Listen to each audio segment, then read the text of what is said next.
Saya nyicil sedikit ya, setelah itu Anda siap-siap. Jadi saya itu dari tadi tak pandeng-pandeng rektor samping tak pandeng-pandeng. Aku ini suko itu duduk suko. Ngono lho. Maksud saya gini, aku iki duduk aku iki rek, aku iki mek ngaku ngerti ra? Dadi ngene. Telo iku duduk telo dhek mek nelo. Presiden tuh mek meresiden, Semar iku mek nyemar, Bagong, Gareng, Metro. Urip ndek dunya iku mek metro. Aja rumah samu kon iku kon temenan. Wong asline kon gak ono lah ngono sih. Dadi karo Gusti Allah kon iku dikongkon metro, dikongkon di tengah metromu kon dikongkon meresiden, bupati, gubernur itu peran saja, tapi bukan jati diri. Jati dirimu itu Allah sendiri. Karena tidak ada yang selain Allah, yang lainnya itu hanya diada-adakan. Jadi jangan kamu gandoli habis-habisan jabat. Jadi beliau ini ngerektor ilu. Gitu betul? Nanti ngerektor itu sedino gak 24 jam kok. Gitu betul? Engkau sore-sore mulai ya wis duduk rektor. Lanjut tenang. Jadi ngerektor pas jam kantor. Selebihnya beliau adalah beliau yang lebih substansial, yang lebih sejati. Dan tak delok iki ngerektor iki gak nemen-nemen. Gak gaya terus nek wis rektor terus ngono iko, gak. Iki ket nang tak delok-delok iki. Gak ono gaya rektor belas ini. Ya oleh gak iku pelok barang kaya ndek gerdu-gerdu iki lho. Dan saya bersyukur karena banyak rektor, banyak orang yang sebenarnya cuma ngerektor menyangka dirinya itu rektor adalah identitas utama, lebih penting dari manusianya, lebih penting dari hambanya, lebih penting dari khalifahnya kan gitu. Kan fungsimu macam-macam, khalifah, abdun, menungso, rektor, gitu kan? Itu semua fungsi. Nah, banyak gubernur, presiden, menteri menyangka bahwa menjadi menteri itu lebih utama daripada menjadi manusia, betul enggak? Nah, beliau tidak. Beliau yang ngerektor di luar, pokoknya rektor itu ngene, kewajiban ngene, larangan ngene dilakoni. Tapi gak kok terus sak geti-getiye dadi rektor gak. Ngono lho. Dan itu beliau mudah-mudahan ya ini tak dongakno iki soal iki biar bersama kita juga sebelum menjadi rektor toh. Ya toh? Terus sampean dongakno terus dadi lah ngono ya. Ngono. Saiki aja didongakno terus meriyo apa-apa, tetap kita dongakkan mudah-mudahan beliau ngerektor secara seperti seharusnya yang Allah maui dan kehendaki. Amin ya rabbal alamin. Ngono ya, Rek ya. Oke. 3 orang yang terakhir. Monggo Mas, silakan. Assalamualaikum warahmatullahi wabarakatuh. Kula saking SMK daerah Sidoarjo ya. Ditanglet masalah pencabulan sing ditangletaken Mas. Ngatik ya Mas. Berdiri, iya. Nggih, Cak, masalah pencabulan niku mau sing salah reke mediane wong tuane napa pemimpine, Cak. Kan otomatis nek napa nom-nomane iku akhlake wis bejat kabeh lah nek dadi pemimpin lah otomatis tambah gak ngen aja. Nah, niku ya napa, Cak? Solusine. Terus, Assalamualaikum warahmatullahi wabarakatuh. Oke, yang penting dari pertanyaan Anda harus maju satu langkah bahwa gini loh. Sampean nyedek ya rek wedok. Gelem nyedek tak gak nyedek itu ana hubungannya karo pendidikan orang tua tak gak? Ana ya. Ana hubungannya karo ngaji tak gak ngaji. Terus sampean karo wong tuwek ana hubungannya karo kiwa tengene tak gak? Lingkungan sosial tak gak? Ana. Ana hubungannya karo sekolahane ta gak? Ana hubungannya karo masjid ta gak? Ah, terus ana hubungannya karo Pak Bupati ta gak? Pak Bupati kan yang mengendalikan dan memanage seluruh kehidupan di lokal kabupaten. Nah, ada nggak kabupaten yang tidak terkait dengan kehidupan provinsi, terus provinsi tidak terkait sama kehidupan nasional, dan adakah kehidupan nasionalnya tidak terkait secara dialektis dengan kehidupan global? Gak ono toh. Jadi arek iku aja disalahno 100% mergo ana sebabe iku. Kok sampai dadi koyo ngono pacul dilebokno barang iku lho. Ya. Itu ana sebabe kabeh dan itu aku takon itu penyakit pribadi apa penyakit sosial? Sosial. Ada penyakit pribadinya juga tapi persentasenya harus kita cari. Ya, harus kita cari. Ini penyakit sosialnya yang menjadi sebab berapa persen yang berasal dari dirinya sendiri secara original berapa persen. Kalau tidak ada ada pembelajaran terhadap prosentase itu sebab akibatnya, maka pasti solusinya akan salah. Disitulah fikih harus berkembang, disitulah fikih Muzamili harus terbit, kan begitu kan? Ya betul ya. Dan aku seneng awakmu, walah nek ndelok potongan ini gak mungkin takon ngono iku mang. Wong dhek iki komposisi antara kadok karo koplok iku gorong ngerti ya. Lah ya apa? Lah ya apa lho sualan kayak ngono koplokan iki jan. Tapi nyenengno, aku seneng aku. Tapi kan pikirannya apik. Dia bukan seorang, enggak mungkin dhek kon memperkosa, gak mungkin. Lah gak mungkin. Kok ngguyu? Berarti rada mungkin.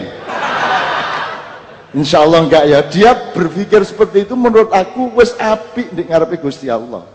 Wis apik kon niku. Pertanyaanmu apike kaya ngono. Ngono lho ya. Terus solusinya ya napa, Pak? Cak, sing bener. Sing ngongkon-kon ndelek solusi iku sapa? Lah iya. Lah masalahnya ndek kono kok kon melok repot iki lho, Lho kan otomatis nek semerap solusi ini kan saged waspada ngono ya. Iya. Waspada awakmu apa lingkungan sosial? Nggih kan kula nggata adik perempuan. Oh. Nah, nek soal melindungi adikmu perempuan gak usah urusan karo ado-ado soal pacul-pacul iku mang.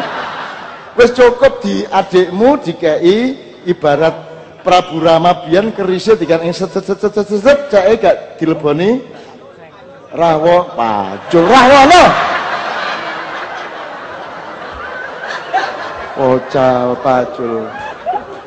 Kon paculmu tugel apa kon. Ngono ya Dik ya. Nek njogo adikmu, oke, mulane bergaul karo itu pelan-pelan kon kok mesti gampang kok, rumusnya gampang. Aku dhewe iku kan duwe anak wedok. Anak wedok iku seminggu yang lalu dijemput ibunya, dia 2 minggu di Denmark sama Norwegia, dia ijen. Umur SMA kelas 1, tak culno, gelem gak gelem ijen rono. Itu lak wedi anakku, ya. Tapi kan penjagaan itu ada satu teknis. Ya, teknis itu artinya sing sifatnya panca indera. Ada penjagaan kultural, terus ada penjagaan spiritual. Ketiga-tiganya dilakukan. Ngono lho. Sing kultural itu ya harus mampu memilih koordinat perilaku di antara manusia yang sejauh mungkin menghindarkan dia dari bahaya pacul. Ngono ya. Nah, sing spiritual itu tetap harus kita tempuh supaya tidak repot-repot secara teknis dan kultural. Nek spiritualnya lancar, begitu ono uang kate lapo-lapo, gak sido, ngono lho, gak sido. Oh, iku akeh contone engko, ya. Engko malah ilmune kok gawe. Engko malah kok gawe iki pertahanane ngene, mulane kok tak liwat kene, ngono kok kon. Gak ya? Oke, tepuk tangan untuk anak kita, ya Allah. Pak Rektor, sampai dukono celana po. Sarung. Loh Pak, jaluk sarung ya Pak. Ya lah, engko ndek kantor kana ya. Siap. Ya, siap. Ya Allah, seneng aku ya Allah, seneng ya Allah oleh sarung lho. Tujuanmu lah iku sih.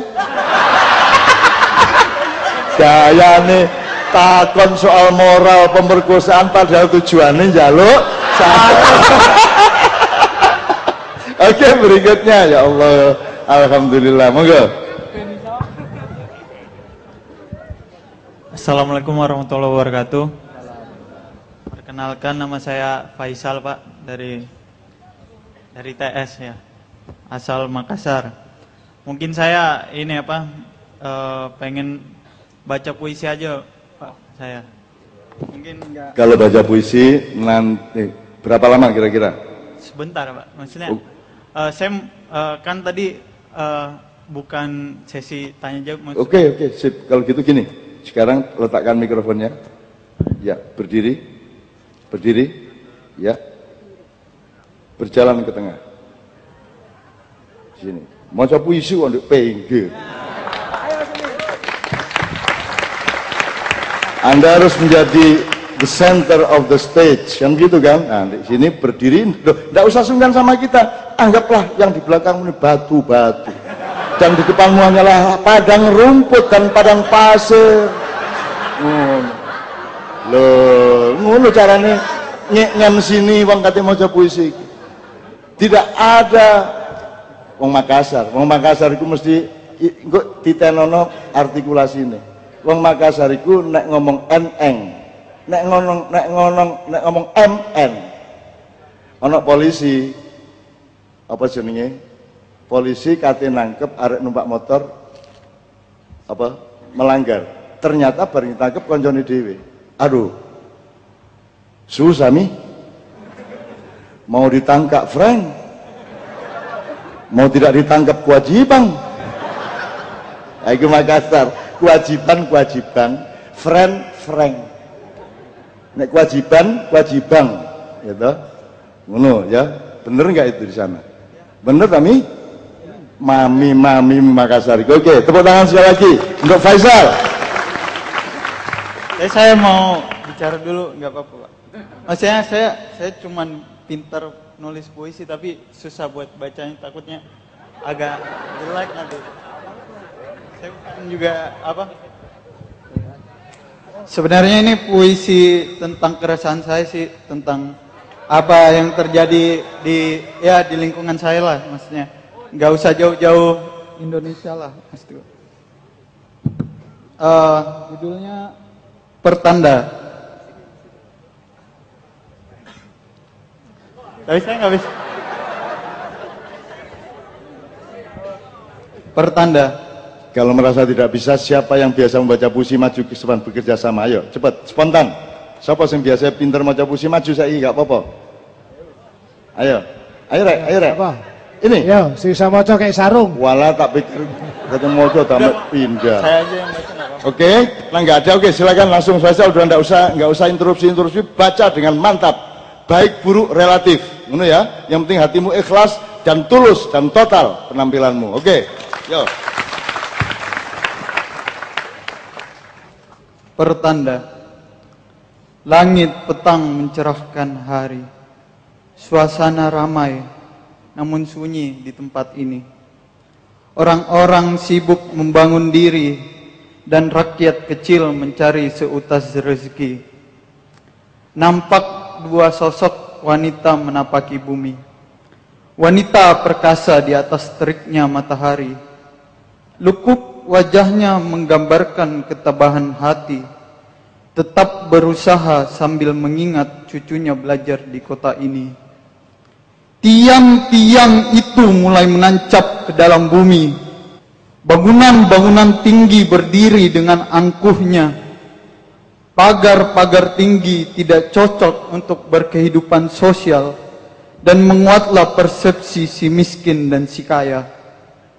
Ketika ilmu telah jauh dari amal, ketika pembangunan telah jauh dari kesejahteraan, ketika teknologi telah jauh dari budaya, ketika eksistensi telah jauh dari esensi sebenarnya.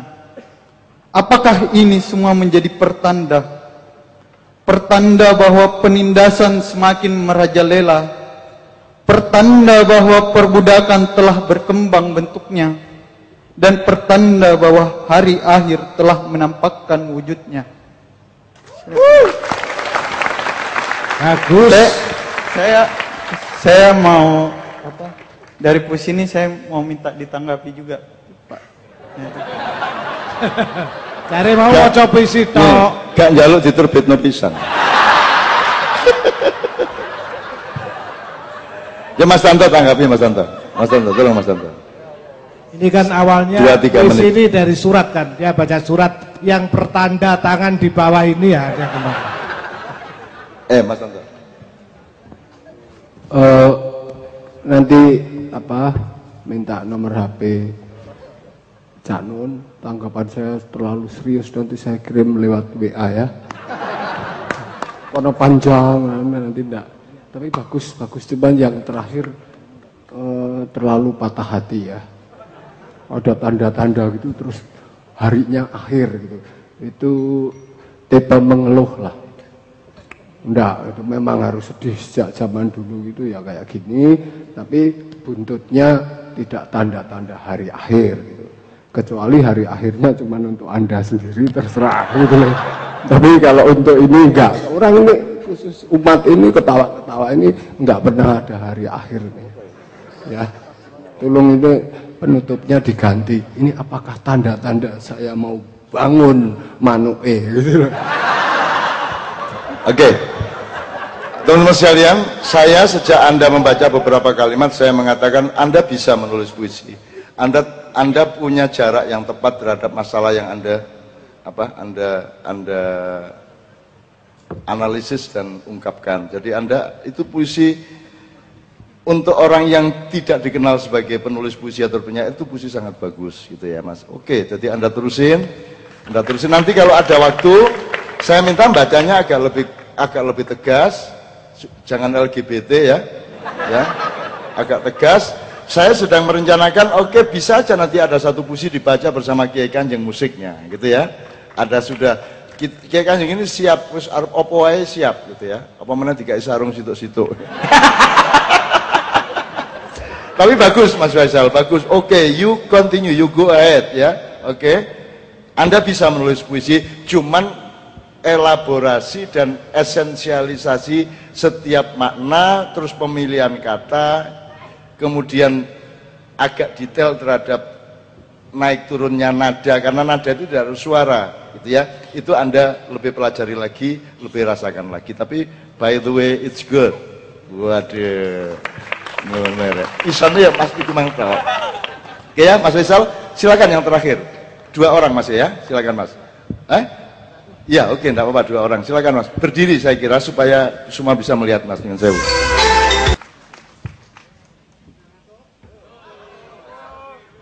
Sudah ngantuk? Pengen sarung? Sarung senengane. Pak Rektor, monggo dipun paring kok sarung, dipun paringi tausiah untuk teman-teman kira-kira apa yang dilakukan. Matur nuwun tandurane utuh ora ditek-idek. Seneng aku, besok Jumatan karena besok peresmian di Masjid Ulul Asmi di tempat kita. Sekali lagi tepuk tangan buat seluruh jamaah ini yang tidak minta sarung. Terima kasih. Allahumma shalli ala Muhammad. Alhamdulillah masih seger semua. Saya punya pertanyaan balik gitu. Sarungnya ini tanggal 3 insyaallah ya. Tanggal 3 dan ada ya. Jadi yang masih butuh sarung ini itu Masnya yang tadi monggo kita siapkan sarung, nggak usah khawatir banyak sarung gitu. Saya punya pertanyaan yang nanti kalau bisa jawab akan dapat sarung ya. Kalau seandainya saudara semua sekarang itu diberi kebebasan untuk memilih, benar-benar bebas untuk memilih, untuk menjadi warga bangsa tertentu di dunia ini, kira-kira pilihan saudara-saudara Indonesia atau luar Indonesia? Indonesia atau luar Indonesia? Indonesia. Sudah selesai. Bagus. Oke, karena jawabannya tepat maka sarung bisa diambil di toko terdekat. Pak Muzammil sebagai Pak Tanto dulu, nanti baru Ketua Bangsa Madura. Saya dapat inspirasi tadi yang soal pinjaman uang 15% dan sebagainya. Inspirasinya dari tadi tekanan karena angka-angka gitu. Jadi saya kira angka itu sekarang jadi dewa yang tidak kentara. Yang paling kentara itu kalau setan itu zina, perempuan, bangsa gitu. Harta, kuasa gitu. Tapi angka itu, jadi harta itu sekarang itu sebuah angan-angan angka di mayoritas publik saya kira. Dan kebetulan kalau tahun ini itu puncaknya adalah kalau presiden itu bilang bunga single digit gitu. 9%, turun 8%, sekarang bunga terendah 7%, sekarang itu kalau pinjaman 25 juta, sekarang semakin gampang lagi, jadi pinjam yang dari miskin ke miskin boleh pinjam 2 juta, bunga 2%. Nanti lama-lama boleh pinjam 1.000 rupiah. Ini angka mulai semakin aneh. Kalau ekonomi tentu kalimatnya adalah suku bunga real dikurangi inflasi. Kalau satu kuartal ini 3,5-4%, kalau bunga terendah 7% dikurangi 4% jadi berapa? Saya kira ini angka-angka yang paling tidak ada kaitannya dengan batin dan bahagia dan cinta dan kesejahteraan. Angka yang paling aneh, dan ini tememplek di Bank Jatim, Bank Jateng, Bank Jabar, Bank BCA, Bank semuanya. Dan aneh itu, lucu. Ini ada apa? Dan itu sangat populer saya kira dibandingkan dengan masyarakat perbankan di dunia. Templek-templek kepres, persen-persen ini di dalam situasi yang kayak gini. Nah, itu artinya apa sih? Gitu loh. Belum lagi kalau bunga itu dikaitkan dengan macet, marah-marah di atas sepeda motor, terus kita menjadi juara termogok di dunia. Gitu. Jadi mogok 4 jam, berangkat kerja, pulang kerja 2 jam, nonton teater jam 7 yang klasik hebat, berangkatnya jam 4, nontonnya jam 8, pulangnya jam 10, selesai jam 10, pulang jam 12, itu bunga apa itu? Angka apa itu? Saya kira ini akumulasi dari totalitas dalam hal saya ini agak aneh dia. Dan saya kira pinjaman yang mencekik tadi bukan hanya mencekik untuk kebutuhan yang minggu ini atau hari ini, tapi di kepalanya memang sudah mau meminjam terus-menerus, bahwa hidup hanya ada satu kata kunci, pinjam, hutang, dan angka. Ini untuk diselesaikan berapa lama, dia nggak itu. Pokoknya di kepalanya ayat pertama adalah ada angka dari 9 lumayan, turun 2%. Gitu. Dia nggak mengerti 15, tadi bunga 15. Itu nggak dikasih bunga aja, tetap nggak bisa mengembalikan. Jadi ini silahkan pinjam, nggak usah pakai bunga. Apa terus ada jaminan mengembalikan?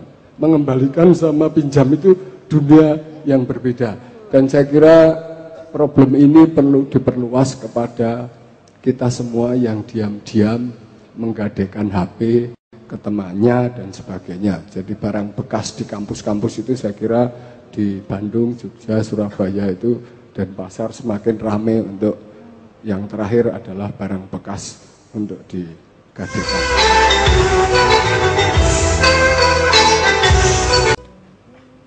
Angka juga aneh kalau Anda buka dalam 1 bulan terakhir ini, Rizal Ramli di Bali ngomong pengembangan pariwisata. Statistik aneh. Saya tinggal di Borobudur, kemudian sedang ramai sekali.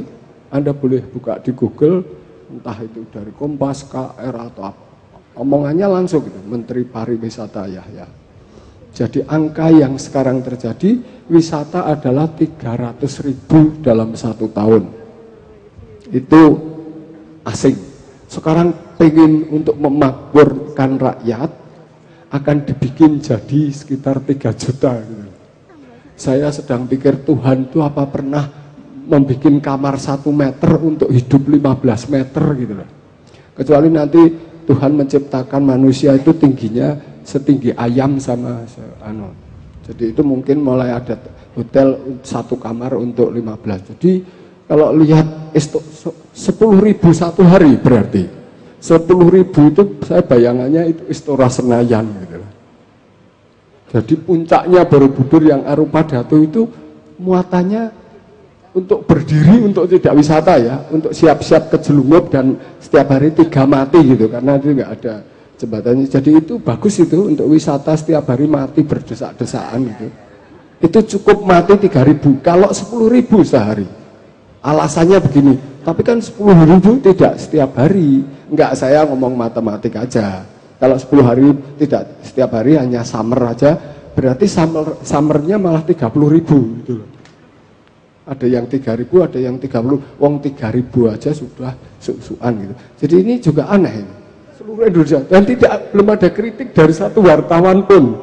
Wartawan hanya ngitung kalau dari 300.000 menjadi 3 juta itu peningkatan ekonomi dan angka-angka.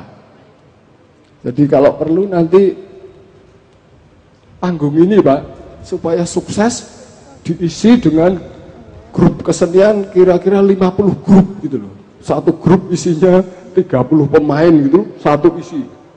Ini saya nggak ngerti ini apa. Ini ada jenis psikologi, kalau psikopat tidak, skizofrenia enggak. Apa ada jenis kalau kayak gini nih di angka ini apa? Coba teliti tentang angka ini baik. Apa saja mungkin terjadi juga di kampus. Saya tidak berani ngomong kampus karena kebetulan saya sudah senang tadi permulaannya berbau Nahdlatul Ulama, dan saya jujur aja memang di desa itu menyan sama sesajen itu paling cocok dengan NU. Jadi khusus saya pribadi untuk kebatinan, kalau sebagai urban tentu saya tidak NU, tapi pelarian saya, eskapisme saya di Indonesia memang saya NU untuk pelarian. Makanya saya bisa membuat soreng banser, yang banser itu tak bikin jadi tidak terlalu galak. Itu waktu HUT Ansor ke 82 itu pertama kali banser tidak terlalu militer tapi menari dengan ritme agak sulit dan rumit. Kalau nggak salah tanya Gus Tutut sama Gus Waris gitu loh. Makasih dari saya, itu aja Dik. Oke, matur nuwun Pak Tato. Cak Nun, Prof Pak Nas ini guru besar di akuntansi, mungkin soal angka-angka bisa disaut. Kalau saya sih tahu angka tapi bagian dari spesial token. Nambah sedikit aja terkait dengan angka tadi saya tergelitik. Yang pertama adalah ada data yang menunjukkan bahwa angka kesenjangan kita di Indonesia ini mulai melebar. Jadi kalau dulu ada di 0,3, 0,35, sekarang ada di angka 0,4. Indeks kesenjangan antara yang miskin dan yang kaya. Kan? Ini menjadi penting. Kemudian yang kedua, kita juga ada semacam data bahwa 80% kekayaan Indonesia itu kemudian ternyata dimiliki oleh hanya 20% penduduk Indonesia. Itu pun tadi itu. Ya. Jadi ini juga kondisi yang senyatanya begitu. Jadi pemilik Indonesia sebenarnya bukan mayoritas masyarakat Indonesia, tapi justru adalah para minoritas bangsa Indonesia. Tentu ini tidak lepas dari kebijakan ekonomi yang sangat liberalis, kebijakan ekonomi yang sangat-sangat kapitalis, sehingga siapapun yang mempunyai kapital lebih, siapapun yang menguasai kapital akan bisa menguasai seluruh sumber daya di Indonesia. Untuk menguasai kekuasaan, untuk menjadi gubernur ya perlu modal, untuk menjadi DPR, DPRD dan seterusnya juga perlu modal, sehingga siapapun yang menguasai modal akan bisa menguasai, dan kemudian dalam bahasa kita bisa menjajah Indonesia kembali atas nama penguasaan modal dan pembangunan ekonomi. Tetapi dari kondisi seperti ini saya menjadi agak aneh gitu kan. Ternyata saudara semua menjawab pertanyaan saya tadi, kecintaan terhadap Indonesia masih luar biasa. Buktinya tidak ada satu suara pun yang kemudian tadi memilih untuk menjadi warga bangsa di luar Indonesia. Tentu kami melihat bahwa saudara semua mencintai Indonesia apa adanya. Terima kasih, dan ini adalah merupakan modal yang sangat baik untuk terus-menerus mencintai Indonesia apa adanya. Tetapi jangan terlena bahwa kita punya masalah yang banyak. Jangan sampai sesungguhnya kita ini hidup dalam alam merdeka, tetapi dalam jiwa yang masih dijajah. Sayangnya kita semua tidak merasa bahwa kita ini dalam posisi yang masih belum sepenuhnya merdeka. Karena penguasaan semuanya bukan di tangan kita. Perilaku kita ada yang nyetir. Ya, guru-guru kita ternyata adalah para pemilik modal. Kita mengenal Pak Suko sebagai dosen, tetapi sesungguhnya Pak Suko ini hanya berkontribusi sangat sedikit dalam kehidupan saudara semuanya.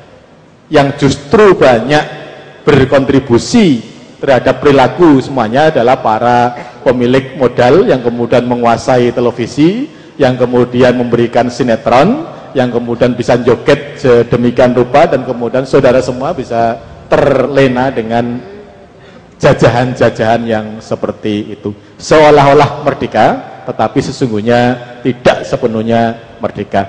Saya sangat syukur karena saudara semua masih mencintai Indonesia apa adanya, dan ini merupakan bibit yang bagus untuk agar kita bisa tetap membangun Indonesia menjadi negara yang berkeadilan sosial bagi seluruh rakyat Indonesia.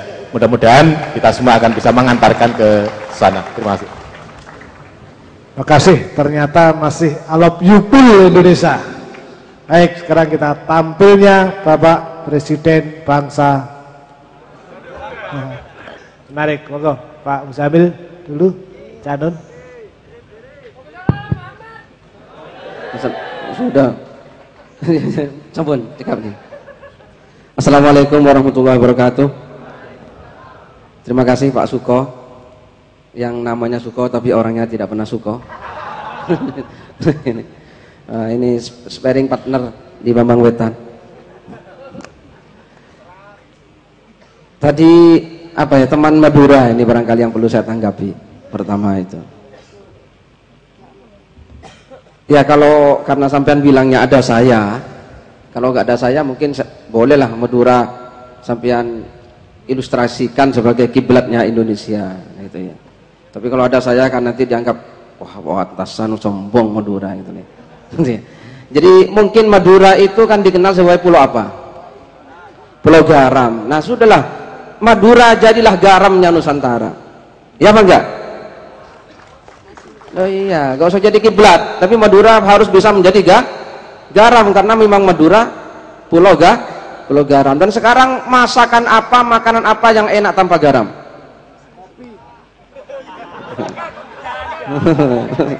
Makanan.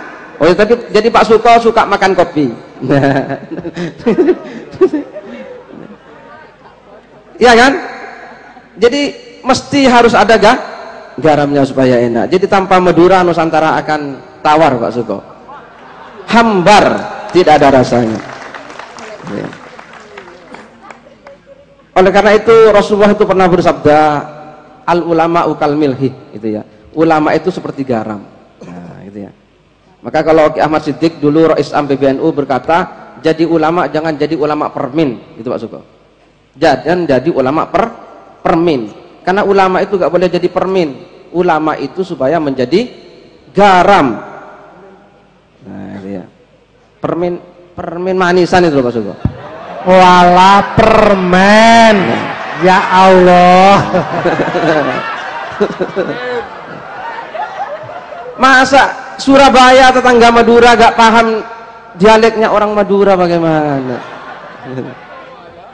Sudah ada Suramadu kok. Jadi Madura saya kira bisa jadi permin. Apa bisa jadi garamnya Nusantara.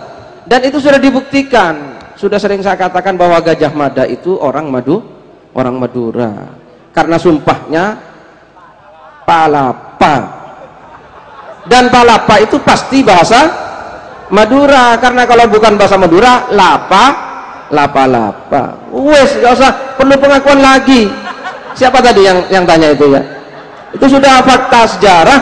Gajah Mada itu orang Madura karena sumpahnya palapa. Wes kan? Kalau bukan Madura mesti sumpahnya lapa. Gitu. Oke ya, jadi mudah-mudahan Madura, karena ini Nusantara, ada Jawa, kata Roma Irama, ada Jawa, ada Sunda, ada Madura juga. Nah ini harus menjadi sebuah suguhan yang lezat, yang enak, dan itu tidak mungkin enak tanpa garam. Nah, jadi Jawa bisa berperan sebagai berasnya atau nasinya, mungkin Bali bisa sayurnya, dan macam-macam lah ya. garamnya adalah Madura. Disitulah kita bersatu. Cuma hati-hati karena biasanya orang darah tinggi itu karena terlalu banyak garam. Jadi hati-hati ya, hati-hati. Cius ini hati-hati, hati-hati. Ini Pak Suko berkata begitu, ini karena tidak pernah baca kitab kuning. Ini. Gitu. Di dalam kitab kuning diterangkan Pak Suko, kalau ingin sehat, ya, tidak terkena stroke, darah tinggi, kencing manis, sebelum makan Anda samping doa ambil garam dimut dulu, setelah itu baru makan. Ini kata Sayyidina Ali bin Abi Thalib, Pak Suko. Gitu ya. Kalau sampai ingin sehat ikuti, kalau enggak ya enggak apa-apa Pak Suko. Gitu ya. Tidak ada paksaan ini, gitu ya. Ya.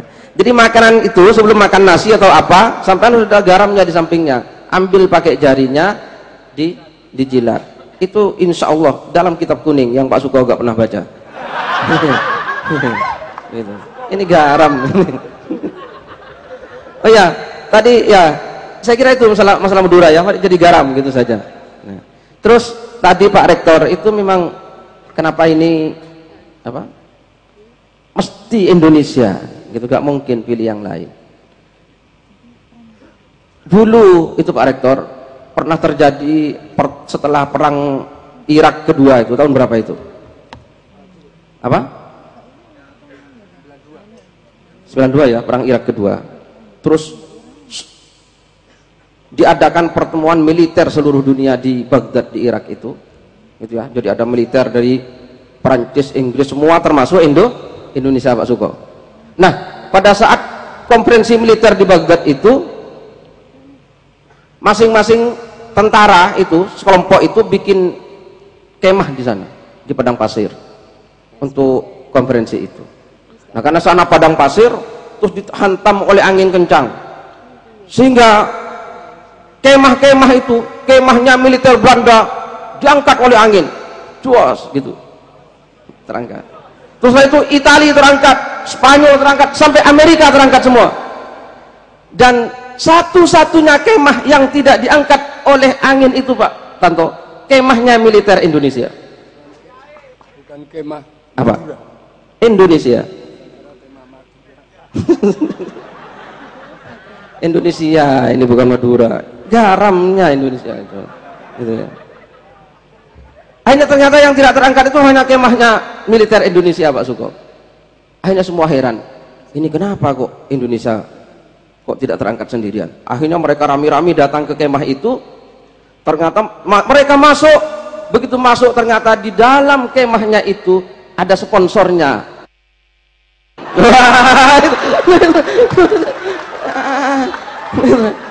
Coba bayangkan, itu Indonesia Pak Rektor. Jadi gak terangkat sendiri karena apa? Jaya Suprana. Tak minum kopi dulu.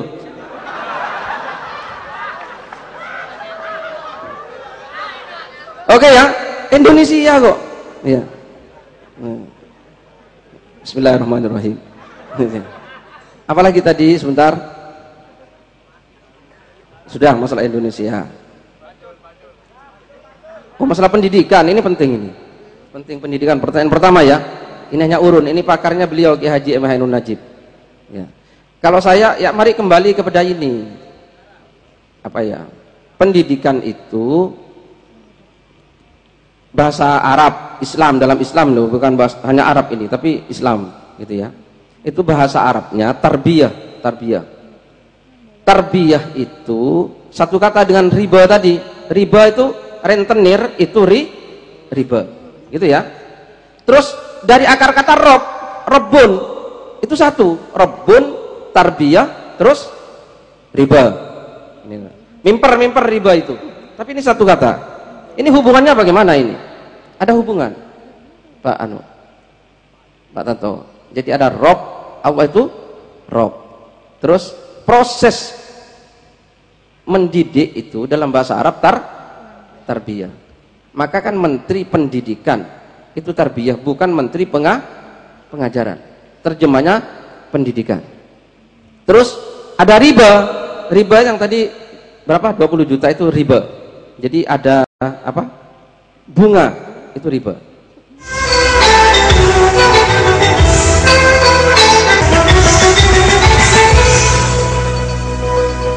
Ini bagaimana? Saya jelaskan ya.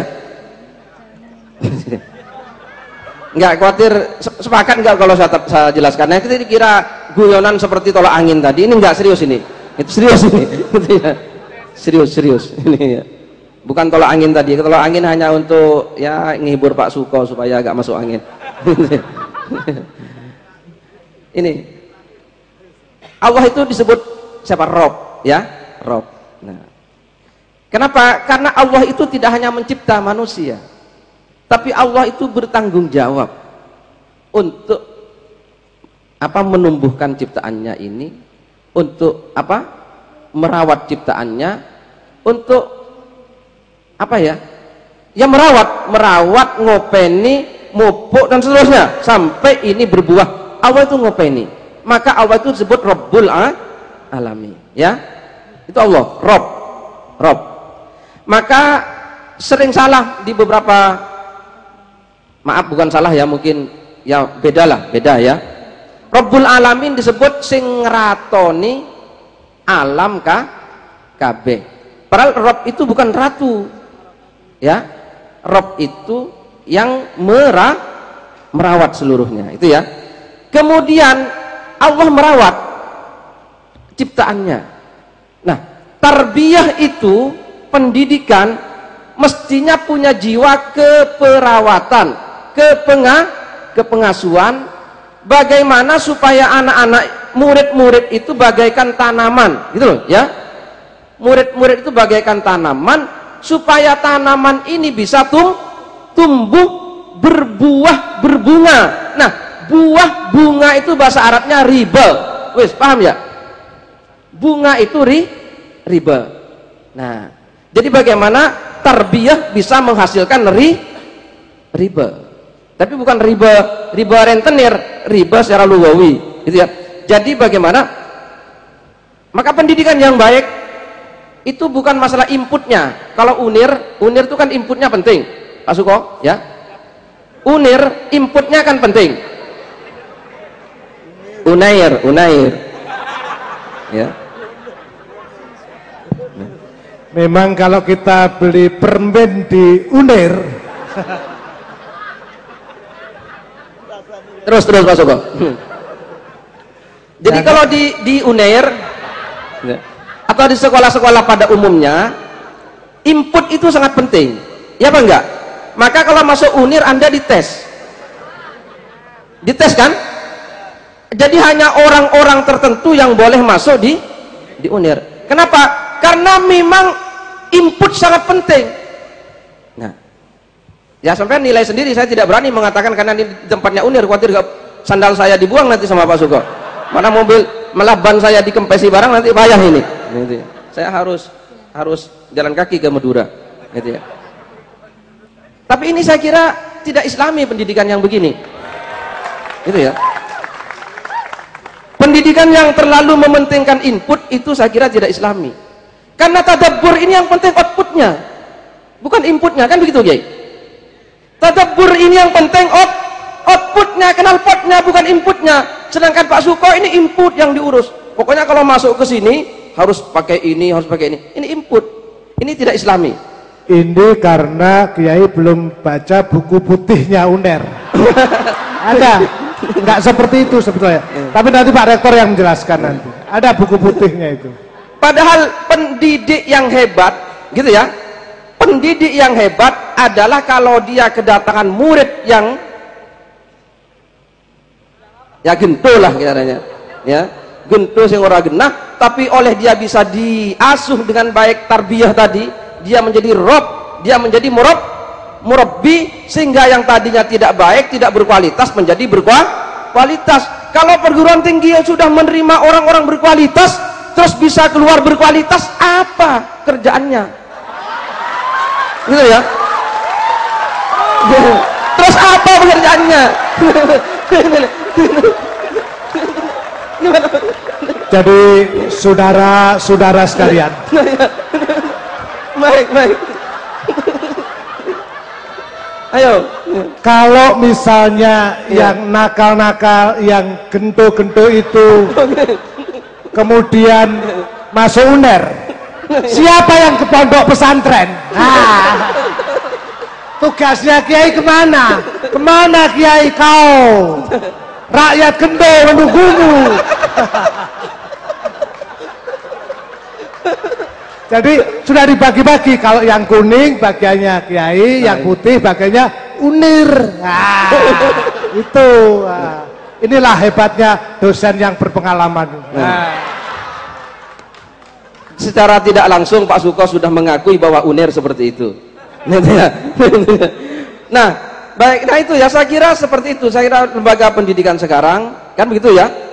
Ini fokusnya kepada inputnya, bukan bagaimana menghasilkan output yang terbaik, sehingga dia tidak perlu memproses, gitu ya, karena sudah baik, gitu ya.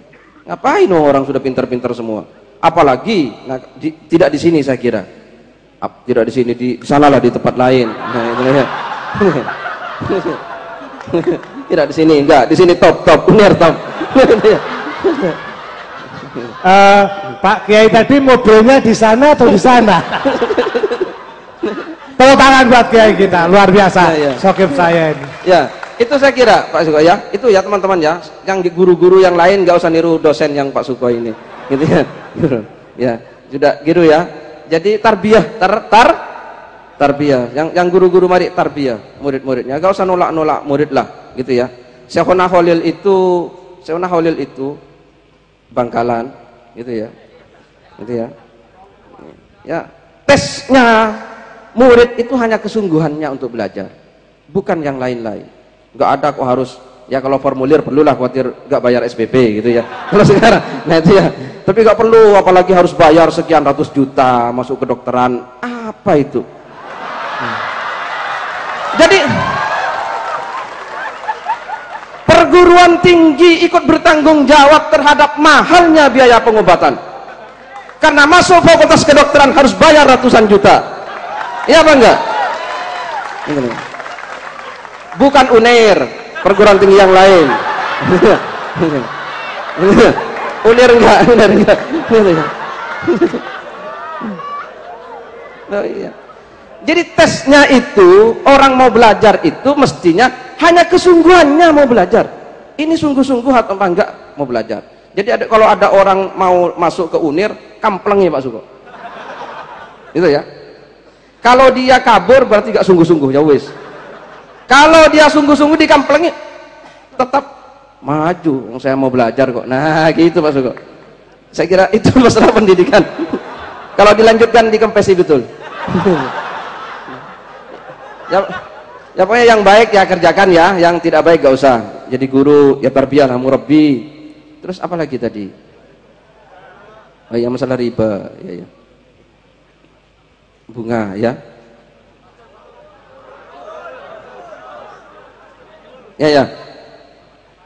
Ya masalah itu, kalau riba ini memang tidak bisa diselesaikan tidak bisa diselesaikan sektoral gitu ya. Ini memang harus ada kebijakan yang rodoan. Tapi yang gimana ini? Ya beginilah. Saya mau bilang Pak Suko nanti marah lagi. Khawatir Pak Suko juga bagian dari rentenir. Ini apa ya? Ya ini begini, riba tadi, riba ya. Kalau bisa tolong dihindari, gitu ya. Kalau bisa dihindari kecuali darurat, gitu ya. Karena Al-Qur'an sudah jelas, yamhaqullahu riba wa yurbis shadaqat. Allah akan menghancurkan riba, dan Allah wa yurbi akan melipat gandakan sedekah. Maka kepada yang punya uang, yang banyak uangnya, perbanyaklah sedekah, gitu ya. Tapi saran khusus kepada yang tadi, kalau memang mau disita ya kasihkan saja, nggak usah repot-repot, gitu ya. Dunia itu hanya ada dua kemungkinan, gitu ya, ditinggalkan atau meninggalkan.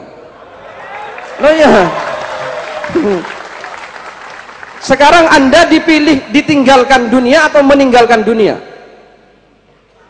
Sebelum disita, lungo disita, gitu, lungo duluan, wes Si tahu aku tak lungo. Nah gitu. Karena dunia itu nanti sampai akan dikejar oleh dunia. Nah begitu. Sudah. Kalau memang udah sita ambil saja. Enggak saya pikir gitu. Rumah masih atap apa langit sebagai. Nah itu. Masih bisa itu Mas Imam itu.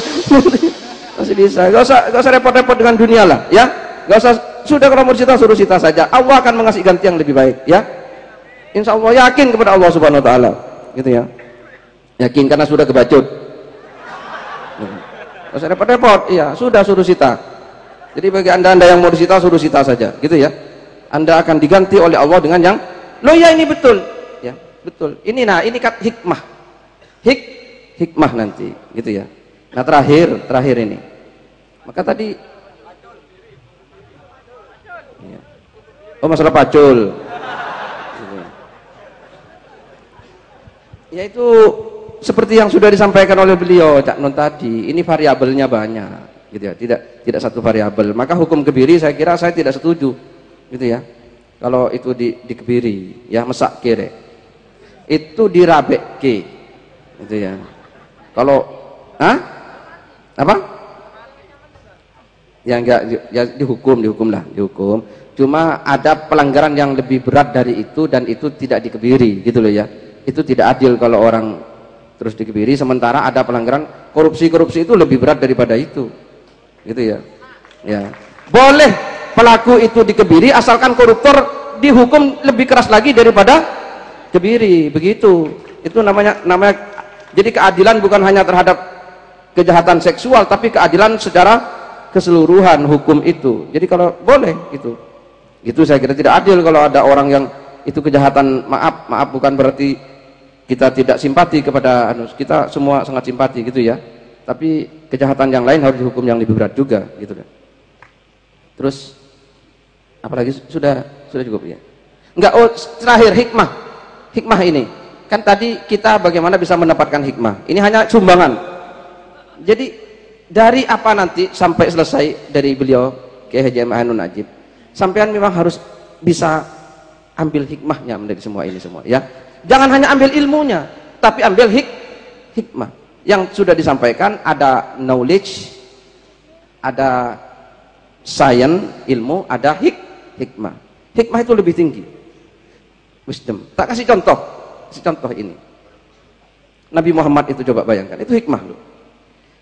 Pernah dengarkan cerita ketika orang Arab mau tengkar, mau perang gara-gara rebutan siapa yang mau menaruh Hajar Aswad di tempatnya itu. Pernah kan? Terus akhirnya siapa? Nabi Muhammad. Ketika kesempatan menaruh Hajar Aswad itu diberikan kepada Nabi Muhammad, apa yang dilakukan oleh beliau? Nah, kalau Pak Suko, wah aku pemenangnya itu, pasti langsung merayakan itu, bahkan kalau perlu ngundang slang syukuran. Itu ya. Karena sudah menang sebagai peletak Hajar Aswad. Nabi Muhammad apa yang dilakukan?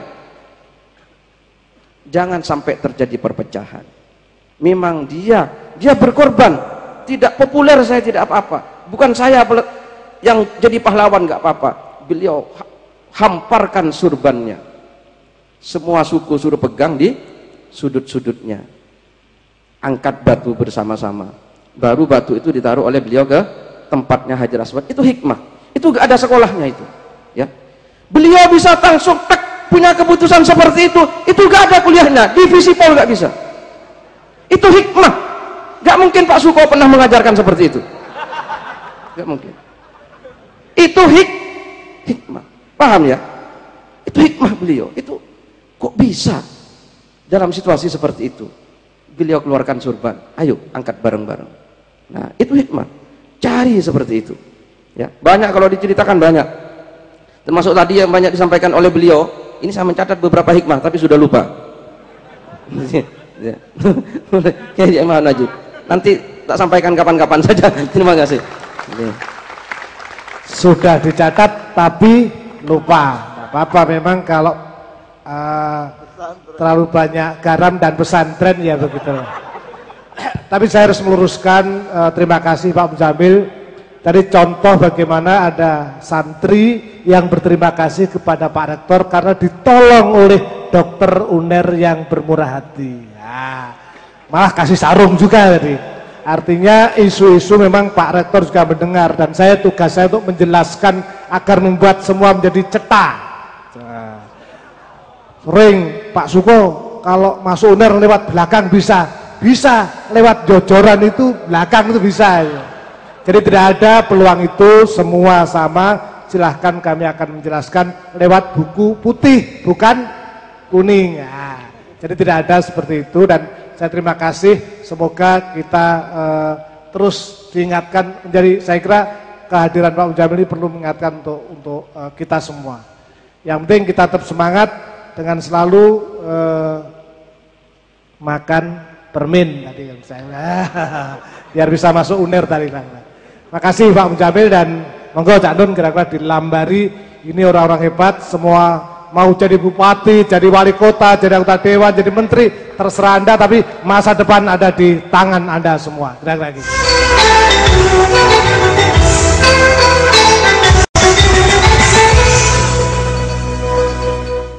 Oke, sebelum Anda jadi pejabat, sebelum Anda jadi menteri, sebelum Anda jadi pemimpin, selama Anda masih belum menjadi itu semua, saya mohon dengan sangat Anda belajar menjadi rakyat.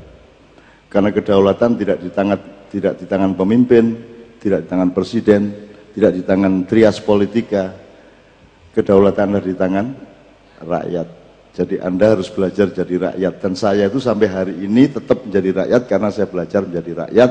Sehingga kalau orang yang tidak pernah belajar menjadi rakyat terus menjadi pemimpin, dia pasti sengaja atau tidak sengaja, niat atau tidak niat, dia akan memproduksi kedoliman-kedoliman. Ya, saya akan saya akan melakukan fixing beberapa hal. Soal pemimpin tadi jelas bahwa makmum itu lebih berdaulat daripada imam, meskipun ketika makmum sudah memilih siapa imam, dia bertanggung jawab untuk taat kepada imamnya, gitu ya. Nomor 2 soal riba, Pak Muzamil. Ini penugasan dari Maulana kepada Syekh. Tolong dicari oleh siapa aja Pak Muzamil dan semuanya untuk melakukan reverifikasi terhadap pemahaman mengenai riba. Yang sejauh ini sebenarnya sama sekali belum 30%. Riba itu piye to jane?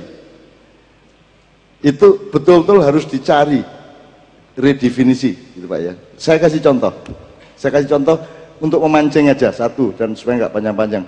Saya pinjam Mas Suko 100.000 atau 1 juta.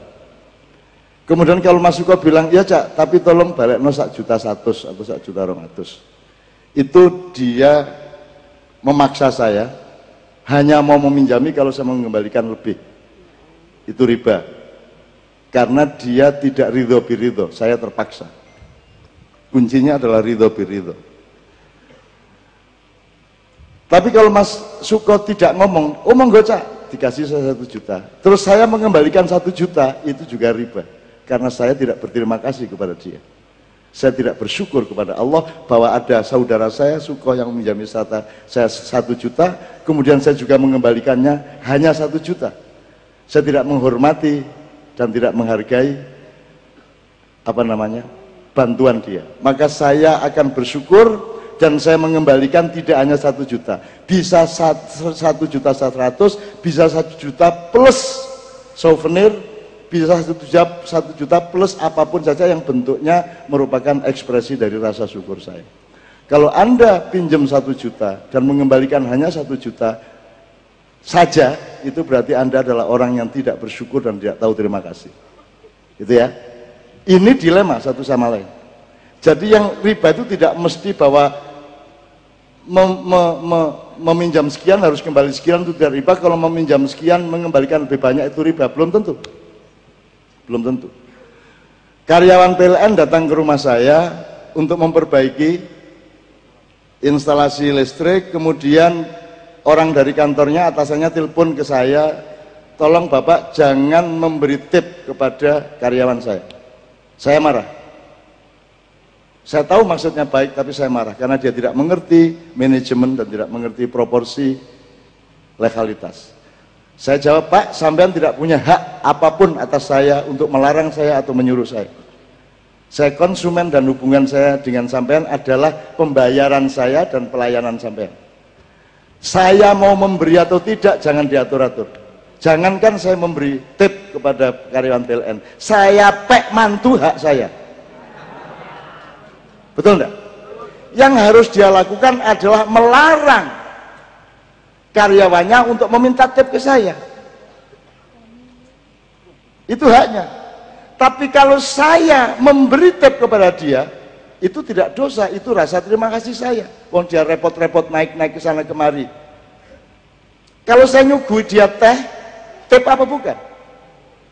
Jadi hidup ini bukan hukum yang paling tinggi, hidup ini akhlak yang tertinggi. Di atas akhlak ada takwa, rumus Jimaiyah jelas sejak awal dulu. Hukum, akhlak atau moral, takwa. Kalau takwa itu sudah tidak ada transaksi, karena semua akan saling memberi satu sama lain. Itu takwa. Menurut ya. Jadi riba itu kayak pemahaman bank-bank Islam yang ada selama ini. Tolong itu dielaborasi dan kalau bisa fikih Muzamili ada bab itu. Riba itu bukan soal transaksi dan bukan soal uang. Riba itu soal takwa dan akhlak. Ridho birridho. Cak Suko yang meminjami saya uang 1 juta, kemudian ketika saya mengembalikan 1 juta, dia bilang, loh Cak, saya tidak menganggap itu utang kok, saya menganggap itu kasih sayang saya kok. Riba apa tidak? Saya bahkan tidak mengembalikan sepeser pun kepada dia. Bukan riba. Jadi hidup itu tidak seperti matematika, ekonomi, lebih luas dari itu. Ini yang melakukan itu manusia, bukan handphone, bukan angka, bukan banking, bukan segala macam, gitu loh ya. Jadi saya tahu ini yang diurus menungso. Jadi tolong dielaborasi ya Pak Mujamil ya. Ini perintah. Lo serius, karena ini kalau enggak jadi alat penipuan baru. Nek diganti-ganti jenenge, nek bunga jenenge apa, nek iki jenenge apa, nek diganti jenenge apen-apen. Dulu Adam itu bisa, kalau bahasa selama ini, digoda oleh iblis. Aku gak terima itu. Gak iso Adam kok digoda iblis. Gak tergoda dia. Gak tergoda. Adam diajari langsung oleh Allah kok tergoda. Dan dia manusia perintis, manusia pertama. Dia tidak akan tergoda. Dia punya ketangguhan iman, ketangguhan akhlak dan akidah.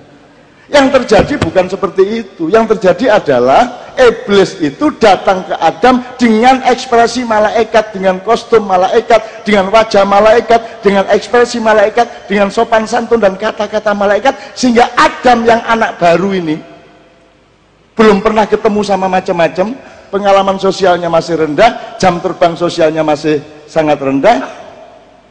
Dia menyangka yang datang adalah salah satu malaikat. Dan yang dia tunjukkan ke pohon itu yang disebut pohon larangan. Saya ingin nyatakan sama Anda, di surga tidak ada larangan. Itu bukan pohon larangan, itu soal ilmu. Pohon yang disentuh oleh yang Adam didekatkan oleh iblis kepada dia adalah pohon sejatinya surga, pohon yang tertinggi. Anda baca semua amsal-amsal Allah, semua hal itu dilambangkan oleh pohon. Wa mathalu kalimatin thayyibatin kasajaratin thayyibatin atluha tsabit wa fara'u sama. Peradaban, kebudayaan, karya, semua oleh Allah diterminologikan dengan pohon.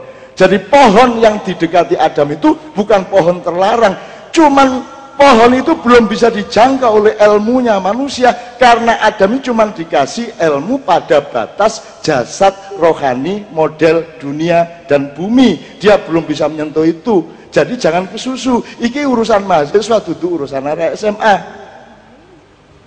Sama dengan anak SMP langsung masuk tes, masuk universitas.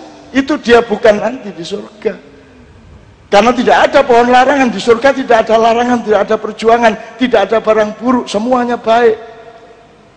Kok itu pohon terlarang? Terlarang piye?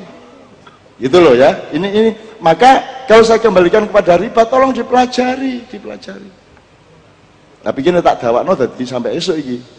Apa meneh tak critakno ya apa carane iblis mlebu swarga, detail. Kok iso dek mlebu swarga wong dek diusir nang Jawa Timur waktu itu. Iya, jadi ketika Adam mengatakan Allah mengatakan fasajadu, bersujudlah semua malaikat kecuali iblis, maka iblis dicopot jabatannya sebagai malaikat, dikasih jabatan baru yang namanya iblis. Itu jabatan, bukan eksistensi, bukan kedirian dan substansinya. Itu petugasnya Allah. Emang ada orang yang bisa bertugas melawan Allah? Kan gak bisa. Itu semua adalah petugasnya Allah. Maka dia kemudian ditaruh di bumi sebelum Adam jadi dibikin patungnya oleh Israel alaihissalam. Iblis sudah menghuni Pulau Jawa. Kenapa saya sebut Pulau Jawa? Loh, karena di situ yang harus dia jaga. Di sini ada lempung, ada tanah liat, di mana nanti Israel akan ambil lempung di sini untuk bikin tapelnya atau patungnya Adam di surga. Tapi nanti setelah di surga harus ditaruh di bumi lagi, karena Allah menciptakan khalifah di bumi, bukan di surga. Menurut mulanya iblis dek ini. Kelak, soal lain. Kelak nanti ada berita setelah Rasulullah, ada Ya'juj Ma'juj, ada Imam Mahdi, ada Dajjal. Dajjal sudah berkuasa, rintisannya abad 14, kemudian ada di Perancis dulu ada sebuah revolusi besar, dan itu salah satu tonggak suksesnya Dajjal, menipu pikiran Anda, menipu ideologi Anda, dan seterusnya. Kemudian penghancuran di abad 20, kerajaan Ottoman, kerajaan Islam ditawar oleh seluruh sekutu Dajjal. Kemudian berpuncak kesuksesannya adalah pada Arab Spring. Dari Arab Spring direncanakan oleh Israel, Amerika, dan Arab Saudi.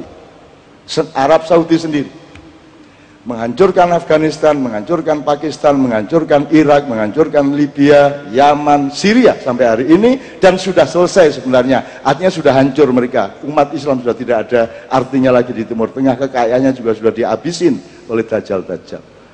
Nah, sekarang Dajjal sudah sukses karena pikiran Anda sudah Dajjalia. Dan Anda yang menolak Dajjal Sanauria, Anda datang ke Ma'iyah karena Anda tahu itu semua salah. Yang dibilang pencerahan sebenarnya adalah penggelapan. Maka Anda menjadi orang Ma'iyah, berarti Anda adalah orang-orang yang oleh Allah diamanati untuk membangkitkan masa depan. Kemudian giliran Ya'juj Ma'juj, kalau Dajjal dari barat, Ya'juj Ma'juj dari utara. Ini pasukan infanteri, tenaga kerja masuk, infrastruktur masuk, semua ini Ya'juj Ma'juj. Kalau ke Timur Tengah menang, gampang. Tapi kalau kamu ke Pulau Jawa dan ke Indonesia, ke Nusantara, kamu salah sasaran. Sebab di sini tempatnya iblis. Mbahmu deweku. Kau apa-apa, Rinio, sakarepmu. Mau 2 pemerintahan silakan, mau menaikkan gubernur jadi presiden silakan. Tapi ilingo ya, dik kene iki nggone iblis. Cuman iblis yang sudah ditaklukkan oleh Muhammad. Nah, mumpung iblis iki ditaklukkan oleh Muhammad dan takzim karena Muhammad seneng selawatan di ndi, ojo dipancing-pancing metu iblise. Engko nek metu iblise kon gak iso nglawan arek-arek iki. Iki iblis iki arek-arek iki. Dan tidak pernah ada sejarah kedahsyatan korban dan perperangan horizontal melebihi 1965 di seluruh dunia. Kon gak iso mbayangno, gak iso. Kalau itu dipancing lagi akan terjadi lagi. 65 akan terjadi lagi yang akan datang. Nek kon anjene mancing-mancing ngono, arek-arek engko Kanjeng Nabi ne nyuwun sewu kula tak ucul diluk nggih. Terus iblis sing metu. Oh jelas rabi gak oleh-oleh. Nyambut gawe gak oleh-oleh. Wis tak ngiblise mesisan. Apalagi iblis Madura. Lha ya apa? Yai Sapu Jagat delok santri-santri ini ngobong-ngobong gereja, muring-muring pakai jeep itu, ndukur jeep. Santri pulang, tidak boleh bakar gereja, tidak boleh, pulang semua, ayo pergi, tidak boleh bakar gereja, tidak baik. Pada suatu hari begitu terjadi. Terus karena sudah semuanya meninggalkan gereja, Pak Yai pulang ke pesantrennya. Loh, dinteni kok endi arek-arek kok gak mulai-mulai. Ternyata dibaleni meneh ngobong toko-toko. Loh, kan saya sudah bilang tidak boleh bakar-bakar. Loh, sampean kan bilangnya tidak boleh bakar gereja. Berarti lainnya boleh. Loh, ngono nek Madura ya apa? Hati-hati kan karo Madura. Kan gitu, mulai Cak Suko kalah terus nek musuh Madura. Kecuali permen karo kunir iki lho, kunir. Oke. Jadi ngerti ya soal iblis ya. Jadi asal Anda datang ke sini, Anda asal datang berkumpul di sini, maka iblis itu taat kepada Muhammad, jangan khawatir. Itu kontraknya cuma sampai hari kiamat. Dan sekarang sebenarnya pekerjaannya sudah selesai. Dan dia takzim kepada Muhammad. Kapan saja Muhammad manggil iblis, iblis datang. Iblis disuruh membukakan strategi perangnya, dibuka kepada Muhammad. Karena Muhammad bukan musuhnya. Muhammad adalah yang mengasuh seluruhnya. Menurut ya? Jadi Muhammad bukan hanya Semar yang mempunakawani Pandawa, bukan hanya Togok yang mempunakawani Kurawa. Muhammad adalah pengelola Bharatayuda itu sendiri secara keseluruhan. Lagi ilmunya dawa menit diterusno kapan-kapan di Padang Bulan. Di Bang Wetan karo Padang Bulan, tapi intinya ngono iku. Terusno nek kon wani. Kon aja lali, aja anjane gak ro. Engko kepethuk lho lah tak mbah kula dhewe to mriki lho ya mulane wis. Kon aja macam-macam wis dikai ati aja njaluk rempelo. Gitu mboten?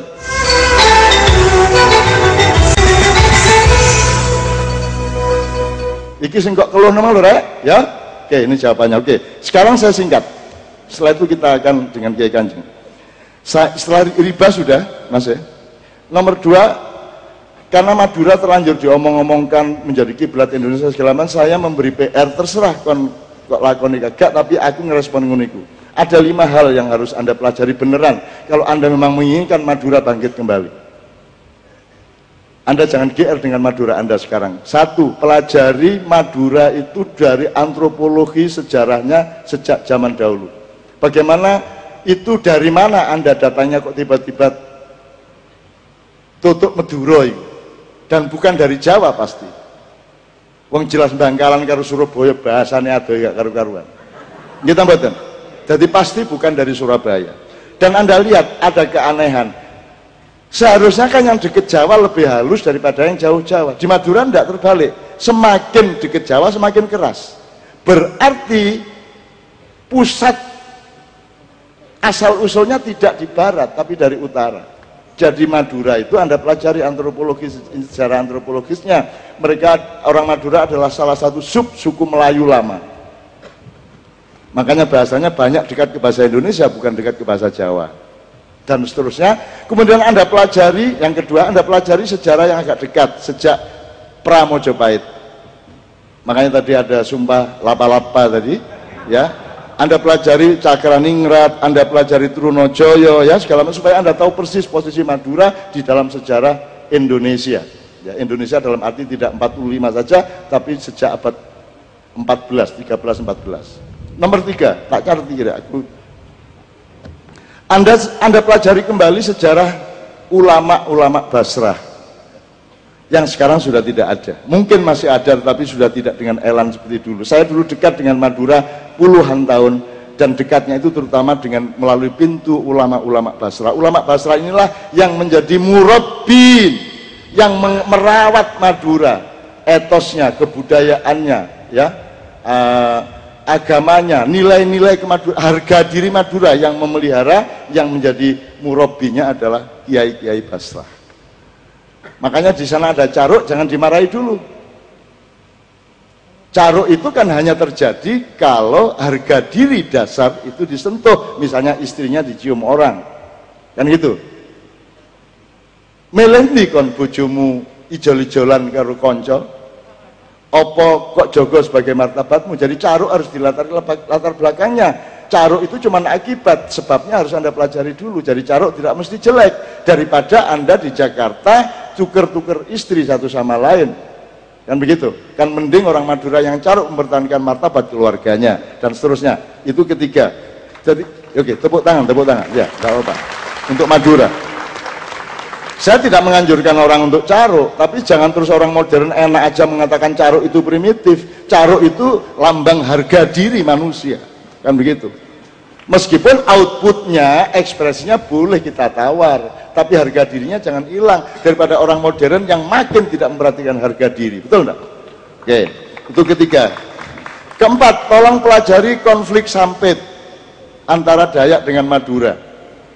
Saya mengikuti dan saya dengan Kiai Kanjeng alhamdulillah bisa menghindarkan pembunuhan terhadap orang Madura di 4 kabupaten di Kalimantan Tengah dan Barat, di Rasau Jaya, terus Kabupaten Mempawah, Pontianak dan Sanggau. Itu kita bekerja serius di malam hari dengan tentara, polisi, sweeping dan seterusnya, dan saya tampung pesantren yang dihabiskan santrinya, gedungnya tinggal bunyai sama anak-anaknya, dan Quran-Quran yang terbakar saya simpan di Yogyakarta.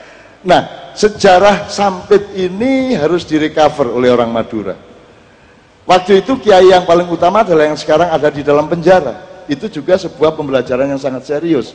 Kalau Pak Muzamil dan teman-teman bisa membangkitkan kembali dengan santun dan mulus berdirinya kembali jaringan ulama-ulama Basrah, insya Allah Madura akan bisa menjadi kiblat Indonesia.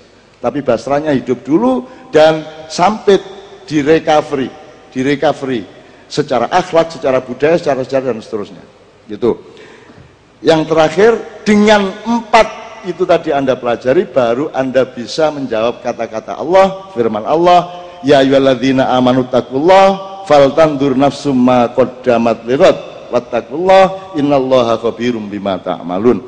Masa depan Madura hanya bisa Anda jawab kalau Anda sudah fix memahami masa silamnya Madura, yang dekat maupun yang jauh. Itu ya untuk Madura. Tadi riba sudah, Madura ini tinggal 2. Yang satu kebangsaan. Saya ismergo sampai anakku kabeh ya rek, putuku kabeh, saku nggawe PR. Wis ngene, pelajarannya dari epistemologi ya. Misalnya selama ini Pak Muzamil, ya ayyuhan nas inna khalaqnakum min dzakari wa untha wa ja'alnakum syu'uban wa qabaila lita'arafu, itu diterjemahkan, wahai manusia, aku menciptakan kamu semua laki-laki dan perempuan bersuku-suku dan berbangsa-bangsa. Oke, laki perempuannya kapan-kapan. Tapi waktu ayat itu turun belum ada konsep bangsa. Belum ada bangsa. Bangsa itu cari lahirnya kapan, abad piro. Jadi tidak ada bersuku-suku dan berbangsa-bangsa. Tolong itu dibenahi juga tafsirnya, gitu ya. Oke. Nah, dari sudut Anda, semua bisa menjadi peneliti, semua bisa menjadi pembelajar. Tidak harus doktor, tidak harus orang yang pandai, tidak harus orang yang terlalu menguasai metodologi. Sebab metodologi itu salah satu fungsinya adalah untuk bekerja menemukan metodologi yang lebih baru dan lebih relevan terhadap fakta-fakta yang didekatinya. Misalnya ini wes, ini negara itu apa? Negeri apa? Nagari apa? Sejak lo telu itu negara, nagari, negeri. Salah satu contoh, beliau ini pegawai negeri, dan itu salah secara epistemologi. Seharusnya pegawai negara, taat kepada undang-undang negara. Kalau negeri tidak punya undang-undang, karena negeri itu bahasa kultural, bahasa romantik, dia tidak padat. Jadi kalau pegawai harus pegawai negara. PNS itu pegawai negara sipil. Taatnya tidak kepada pemerintah, tidak kepada atasan, tapi taat kepada undang-undang. Presiden dan satpam di kantor kabupaten sama fungsinya, yaitu wajib taat kepada undang-undang Republik Indonesia. Langsung sih, sekarang enggak taat kepada atasan. Mana dalam undang-undang yang mengatakan bahwa seseorang harus taat, seorang pegawai harus taat kepada atasan? Apalagi atasannya adalah tenaga outsourcing. Sing jenenge wali kota, bupati kula gak tahu nyambut gawe di pemerintahan, moro-moro dadi bupati outsourcing, tenaga sementara, ya tak? Terus harus ditaati oleh pegawai yang sudah berpuluh-puluh tahun di situ. Ini tidak masuk akal negara kita ini, gitu ya. Itu contoh dari beda negeri sama negara. Terus cari sekarang di Quran yang biasa, yang orang pesantren. Inna anzalna fi wattini wazzaituni wa turi sinina wa hadzal baladil amin. Di Quran ada balad. Apakah itu negara atau negeri atau nagari? Cari. Kemudian ada baldatan, baldatun. 2. Ada formula, jadi kan beda ini. Balad sama balda. Kemudian ada biladun. 3, 4 ada Korea. Yang terbanyak Korea di Al-Quran. Korea itu kita memahaminya desa. Untung kita orang Jawa, ada transformasi dinamis, progresif, desa mawa cara, negara mawa Toto. Nah ini kalau mau belajar bener, syukur ada penelitian itu di kampus yang memang urusan fakultasnya seperti itu. Jadi ada baldah, bilad, balad, koryah. Yang mana negara itu? Belum lagi nanti ada khilafah, ada imamah. Anda tahu yang bisa menyaingi Cina sekarang hanya Iran, karena Iran sama Cina RRC itu sama sistemnya, yaitu imamah. Jadi kalau Syiah pakai imamah, jadi struktur dari atas ke bawahnya fix, Cina juga begitu, politiknya politik imamah, meskipun namanya komunisme. Tapi sama, pergerakannya pergerakan imamah. Jadi yang pinter menanggapi konflik antara kanan dan kiri, kapitalisme dan sosialisme itu hanya Cina. Cina gak gelem kapusan, karena mereka tahu kapitalisme dan sosialisme itu juga cuma pura-pura, itu bikinan Dajjal tadi itu. Maka Cina tidak membubarkan komunismenya, tapi juga tidak menolak kapitalisme. Kan begitu. Kita dengan gegap gempita menolak komunisme, kemudian menerima kapitalisme, dan gak karu-karuan. Pokoknya apa diterima anggar mbateni. Kan begitu akhirnya. Sampai-sampai ada suatu saat di Indonesia, zaman dulu Anda masih kecil, yang namanya negara kapitalis, demokratis, misalnya Amerika dan lain-lain, itu pedomannya gini. Kamu bebas ngomong apa saja, tidak akan ditangkap, tapi cari makan sendiri-sendiri. Itu kapitalisme. Nek sosialisme, kita kasih makan, kita kasih rumah, kita kasih air minum, beres semuanya, tapi jangan ngomong macam-macam, tak tangkep kan. Jangan cangkem, terus kan kari mangan. Itu sosialisme. Indonesia, silahkan ngomong apa saja, dan tidak saya kasih makan. Kamu tidak boleh ngomong apa, kamu tidak boleh ngomong macam-macam tentang pemerintah dan harus cari makan sendiri. Jadi paling gak enak di Indonesia kubian. Nah saiki sembarang oleh asal mbadeni. Koalisi antar partai gak perlu setia dari atas. Mestinya kan KMB bersparing sama KIH sampai bawah. Jadi setiap kabupaten ya kudu KME lawan KMB lawan KIH. Enggak. Begitu modern selingkuh, sing iki kudune iki malah wah wolak-balik sapa sing iso bayar paling akeh. Kan begitu. Nah, ini contoh teman-teman sekalian bahwa harus dicari formula negara yang baru. Terserah namanya tetap negara enggak apa-apa. Kerajaan monggo, kesultanan monggo. Harus tahu kesultanan itu apa. Mada as-sultan, wa ma adraka mas sultan. Kenapa ada kata sultan? Dari mana diambil kata sultan? Gitu loh. Apa bedanya Mojopahit dengan Mataram Islam? Kamu sudah punya Mojopahit, kamu punya Mataram Islam. Kenapa kamu bikin negara kok meneruskan Belanda, tidak meneruskan mbah-mbahmu sendiri? Itu kesalahan dan dosa terbesar kita bersama. Begitu kita merdeka, kita tidak meneruskan siapa diri kita, tetapi kita meniru penjajahan-penjajahan, bahkan kebangsaan. Mohon dicari. Juga syukur ada yang agak kualitatif risetnya. Penjajahan itu mulai kapan? Bentuknya berkembang bagaimana, sekarang masih dijajah apa tidak. Tadi Pak Suko sudah mengatakan bahwa sekarang ini penjajahan justru memuncak dan lebih lengkap. Yang menjajah Anda dulu kan punya kantor, datang tentaranya bawa debil. Sekarang tidak, kamu dijajah, dan yang menjajah kamu itu kamu pegang dan kamu cintai dan kamu bayari. Bahkan kamu bawa sambil ngising, sambil WA. Kamu tidak tahu bahwa itu adalah bagian dari penjajahmu, ke pikiran, ke hati, ke budayamu dan seterusnya. Tapi nggak usah saya panjangkan, intinya temukan bahwa itu juga adalah penjajahan kepada kalian semua. Terakhir sekali, mohon izin Pak Rektor, terakhir cek jangkep ilmu nih. Pemahaman kembali mengenai Pancasila, syukur ada yang bikin skripsi, syukur ada yang bikin makalah-makalah. Pancasila dipahami kembali, diijtihati kembali. Yang selama ini di Maknya saya sarankan adalah melihat Pancasila sebagai apa? Sebagai gradasi manajemen. Gampangan ini. Akidah Pancasila siji. Kalau akidahnya dibenerin dulu, terserah mau Kristen, mau Buddha, mau apa terserah, pokoknya beneran sama Tuhan, nggak main-main, ya. Baru kamu bikin dunia pendidikan, baru mendidik anak kecil, mendidik siswa, mendidik mahasiswa. Itu sila kedua, yang poinnya adalah kemanusiaan yang adil dan beradab. Itu dunia pendidikan, sila kedua. Kalau sila kedua berhasil, kamu pilih di antara yang anak didik yang hebat-hebat, yang bagus-bagus, yang baik-baik, menjadi orang yang akan menghuni institusi-institusi pencipta negara, yaitu parpol, ormas, dan seterusnya. Itu adalah output dari pendidikan. Seseorang menjadi ketua partai, seorang menjadi anggota DPR kan dihitung berdasarkan kualitas pendidikannya. Jadi parpol, DPR segala itu aslinya adalah dari sila ketiga. Syaratnya sila ketiga adalah bersatu di dalam kerakyatan, yaitu persatuan Indonesia. Saya tanya, parpol bersatu apa tidak? Maksudnya bersatu di situ kualitatif. Arema lawan Persebaya itu berlawanan untuk bikin gol, tetapi mereka bersatu untuk membangun olahraga dan setia kepada sportivitas, gitu loh. Ya, itu namanya kualitatif. Kuantitatifnya berlawanan, kualitatifnya bersatu. Nah, itulah syarat Pancasila ketiga. Karena sila ketiga inilah yang akan bikin struktur pemerintahan. Mereka yang menentukan siapa calon presiden, mereka yang menentukan siapa calon menteri, dan seterusnya.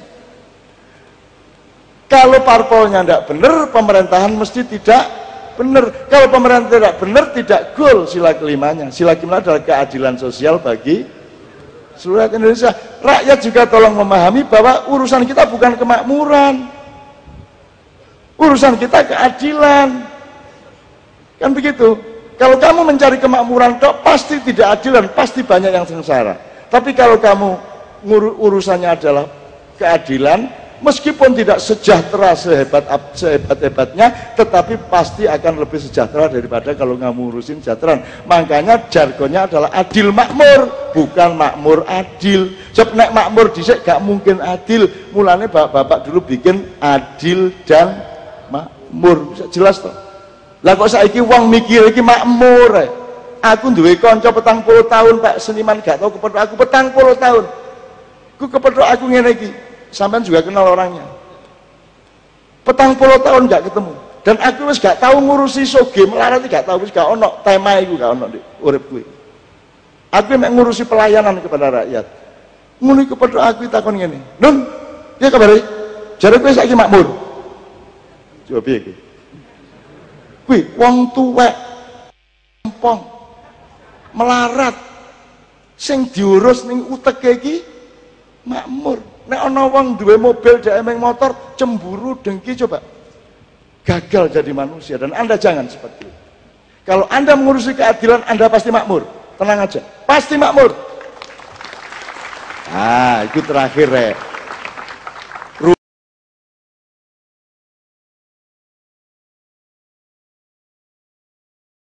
Rumusnya di Islam, innamal a'malu binniyah. Jadi semua pekerjaanmu itu tergantung niatmu menuju apa.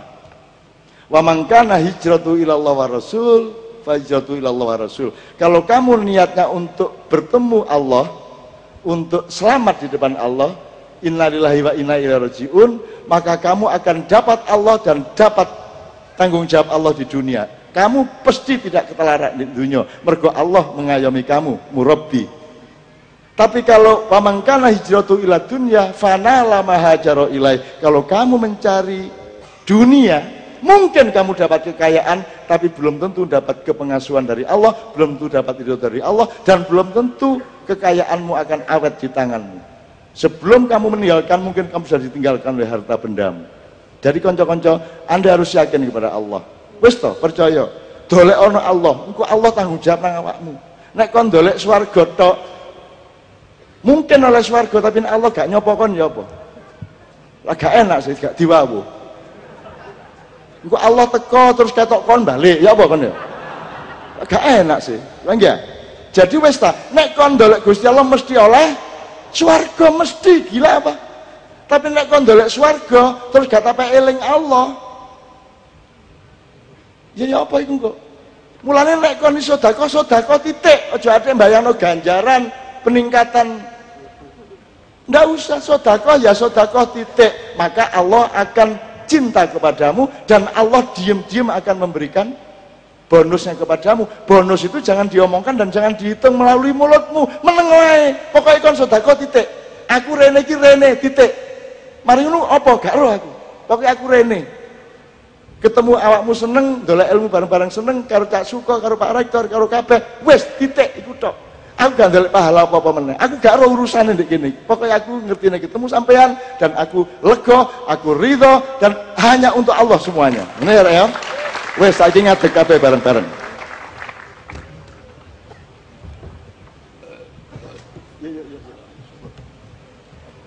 Bismillah Pak Rektor, monggo maju. Mohon maaf saya endingnya agak serius.